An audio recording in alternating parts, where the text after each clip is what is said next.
Presiden Prabowo Subianto melakukan kunjungan dan pertemuan kehormatan dengan Kaisar Jepang Naruhito di Istana Kekaisaran Jepang Tokyo. Dalam pertemuan ini Presiden Prabowo dan Kaisar Naruhito membahas sejumlah isu strategis yang menjadi kepentingan bersama kedua negara. Presiden Prabowo Subianto disambut langsung oleh Kaisar Naruhito.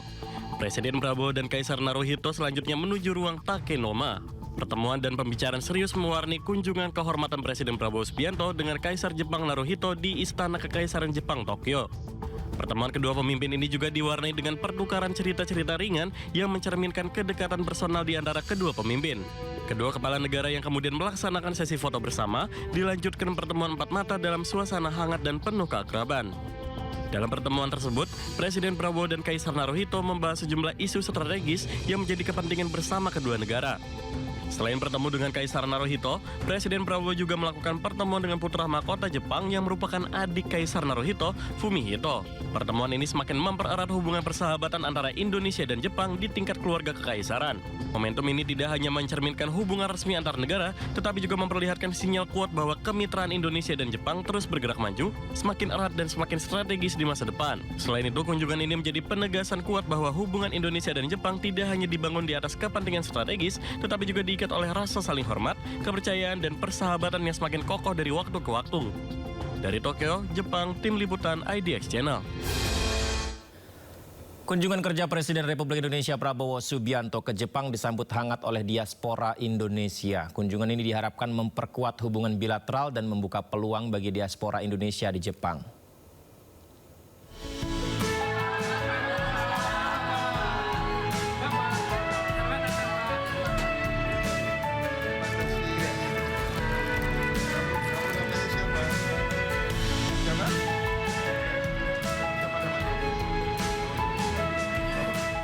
Kedatangan Presiden Republik Indonesia Prabowo Subianto disambut antusias oleh puluhan diaspora Indonesia dengan berbagai latar belakang profesi dan pendidikan. Dalam kegiatan ini, Presiden turut didampingi oleh sejumlah menteri. Adapun agenda utama kunjungan Presiden adalah pertemuan dengan Kaisar Jepang Naruhito dan Perdana Menteri Sanae Takaichi untuk memperkokoh kemitraan strategis, investasi, serta kerjasama teknologi digital. Kementerian ESDM menegaskan pemerintah tidak melakukan perubahan terhadap rencana kerja dan anggaran biaya batubara. Menteri ESDM Bahlil Lahadalia mengungkapkan relaksasi itu bertujuan memastikan ketersediaan pasokan batubara untuk kebutuhan dalam negeri sekaligus menyesuaikan produksi dengan kondisi pasar global.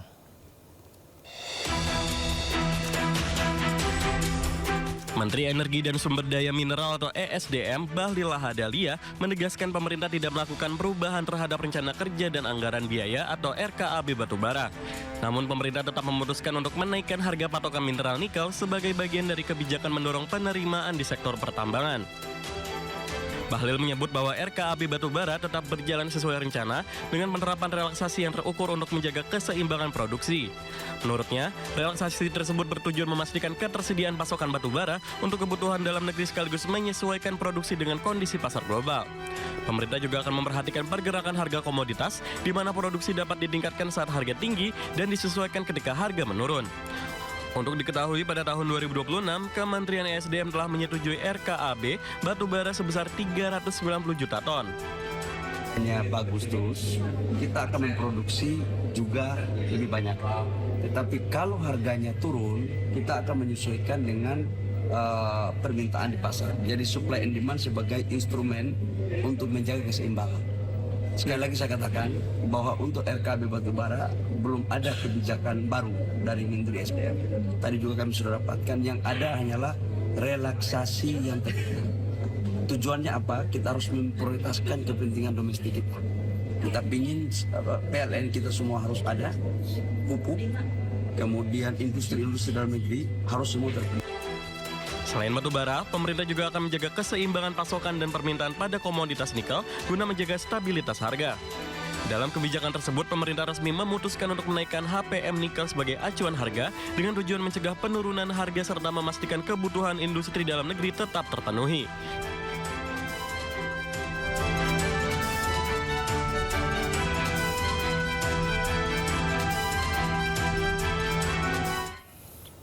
Menteri Perdagangan Budi Santoso optimistis kinerja ekspor Indonesia sepanjang tahun ini tetap positif di tengah hambatan perdagangan imbas konflik Timur Tengah. Hal tersebut didorong oleh langkah diversifikasi pasar yang dilakukan pemerintah ke negara kawasan tidak terdampak konflik. Menteri Perdagangan Budi Santoso optimis kinerja ekspor Indonesia sepanjang tahun ini tetap positif di tengah hambatan perdagangan imbas konflik antara Iran, Amerika Serikat, dan Israel yang masih berlangsung hingga saat ini. Busan mengatakan hal tersebut didorong oleh langkah diversifikasi pasar yang tengah dilakukan pemerintah ke negara kawasan yang tidak terdampak konflik seperti Regional Comprehensive Economic Partnership atau RCEP hingga Afrika. Hal lain yang turut menggerek kinerja ekspor dalam negeri adalah harga komoditas seperti minyak kelapa sawit atau crude palm oil dan batu bara yang saat ini tengah melonjak tinggi ketimbang tahun sebelumnya. Kenaikan tersebut akan turut mendongkrak nilai ekspor lebih tinggi. Nah sekarang harga komoditas keduanya tahun ini kan udah naik. Artinya kalau naik berarti ya nilai ekspor kita ya pasti meningkat. Ya pasti meningkat. Ya nanti mungkin kita konversi dengan biayanya. Tapi kalau negara-negara yang ekspor CPO kan tidak banyak juga ke Timur Tengah. Nah yang kedua, kita apa yang harus kita lakukan? Ya, yang pertama tadi salah satu optimisme kita bahwa ekspor tetap akan tumbuh, salah satu komoditas harganya akan naik. Yang kedua, salah satu solusinya adalah yang pertama itu diversifikasi pasar ekspor. Meski demikian, Mendak tetap menggarisbawahi dan mengkhawatirkan pertumbuhan ekspor akan melandai apabila eskalasi konflik bertahan cukup lama. Mendak berharap peran tersebut diharapkan dapat mereda dan memiliki solusi perdamaian yang positif. Seperti diketahui sepanjang tahun lalu ekspor dalam negeri ke kawasan Timur Tengah tercatat mencapai sekitar 9,87 miliar dolar Amerika Serikat atau mengambil porsi 3,49% dari total ekspor. Negara terbesar adalah Uni Emirat Arab yang mengambil porsi sekitar 40%. Sementara itu Arab Saudi mengambil porsi sekitar 29%. Lalu ekspor ke Iran hanya sebesar 2,5% atau setara sekitar 250 juta dolar Amerika Serikat.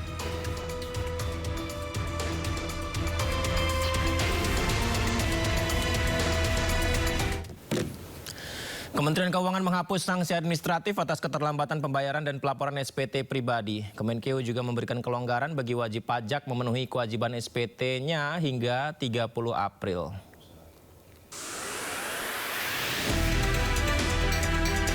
Direktorat Jenderal Pajak Kementerian Keuangan mengumumkan telah menghapus sanksi administratif atas keterlambatan pembayaran dan pelaporan surat pemberitahuan atau SPT tahunan bagi wajib pajak orang pribadi hingga 30 April 2026.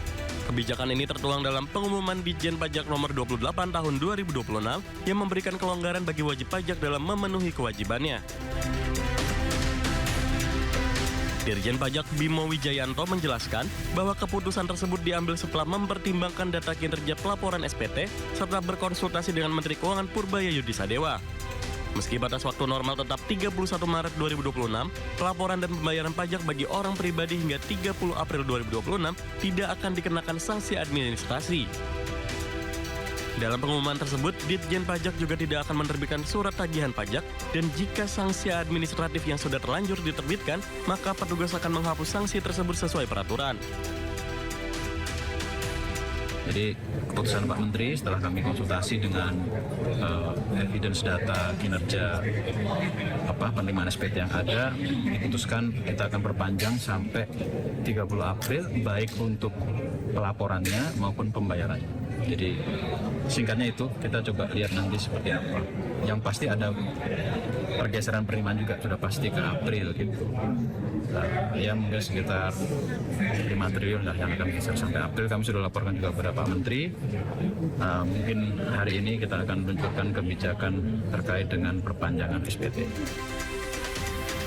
Hingga 26 Maret 2026, jumlah pelaporan SPT tahunan pajak penghasilan tahun pajak 2025 baru mencapai 9,13 juta SPT. Padahal dalam aktivasi akun sistem Cortex tercatat sebanyak 16,96 juta akun yang mencakup wajib pajak orang pribadi, badan, instansi pemerintah, serta pelaku perdagangan melalui sistem elektronik. Jakarta, Raharjo Patmo untuk IDX Channel. Seorang tentara Indonesia terkonfirmasi gugur dalam serangan ke markas UNIFIL di Libanon. Diketahui Israel menyerang Lebanon hari Minggu 29 Maret lalu, dampak perang Amerika-Israel-Iran.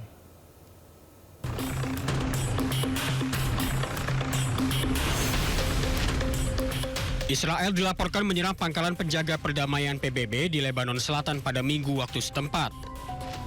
Kantor berita setempat melaporkan bahwa pasukan Indonesia diserang di pangkalan di Atshid Al-Qusir di distrik Marjayun. Terdapat korban jiwa dan helikopter telah membawa korban ke rumah sakit terdekat.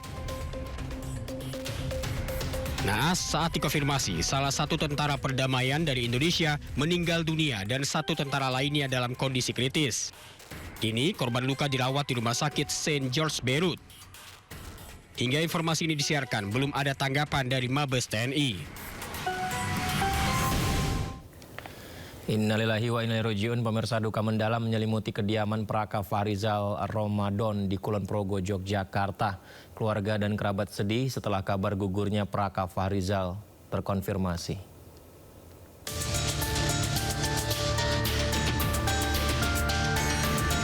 Seorang anggota Tentara Nasional Indonesia yang tergabung dalam pasukan penjaga perdamaian Perserikatan Bangsa-Bangsa atau PBB di Lebanon dinyatakan gugur terkena serangan Israel. Pasukan penjaga perdamaian tersebut gugur usai terkena proyektil yang menghantam salah satu pos penjagaan di dekat desa Atshid Al-Qusir, Lebanon Selatan.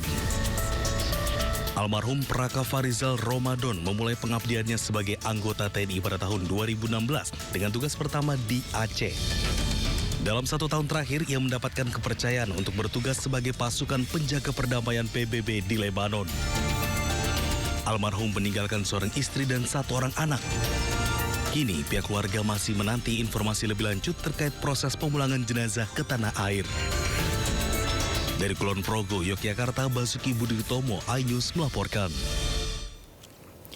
Sementara itu pemirsa, kapal tanker milik Indonesia sempat tertahan di Selat Hormuz. Namun setelah berkomunikasi dengan pihak Iran, kapal Indonesia mendapat lampu hijau untuk melintas. Sebanyak 2 kapal tanker Indonesia yang sempat tertahan mendapatkan sinyal positif untuk bisa keluar dari Selat Hormuz. 2 kapal ini sempat tertahan imbas perang Amerika Serikat dan Israel melawan Iran.